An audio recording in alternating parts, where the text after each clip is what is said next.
Hello guys, good morning, welcome to my new blog. आज हूँ बहुत बढ़िया दिन आज हूँ मो लोक जापारे आज हूँ सावित्री पूजा। मु पूरा सजबाज हो पतिदेव ये गाड़ी रेडी कर मंदिर सब पूजा विधि हम आमती कौन हो देखे तो पूजा उपर किसी नॉलेज नहीं। माँ सब रेडी कर शाढ़ी चूड़ी पूजा थाली आम चलू मंदिर तो जाऊँ देखा केमती कौन एक्सपीरियंस रोचे फर्स्ट सावित्री। देन आम से बाहर के पलि आसिलु मंदिर को। आउ पागटा तो बहुत ही भल थिला किंतु मंदिर रे गहली पूरा प्रबल थिले तो सेठी मु टिके वीडियो नहीं गली।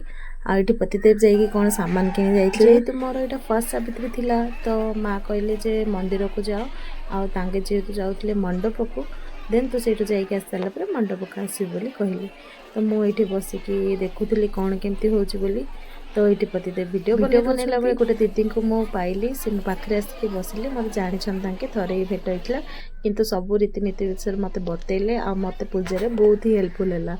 तो ये आउ गोटे पूजा होता जो मैंने न्यूली वेड थे फर्स्ट संकल्प हम तो गोटे गोटे कर न्यूली वेड लोकंर पूजा हम तापर समस्त एकाधरक पूजा हम तो से मोर भी पूजा हो गला। आउ गोटे बहुत ही बढ़िया लगे पूरा गुड फीलिंग होता तो ये पतिदेव दूर ही वीडियो बनईदे।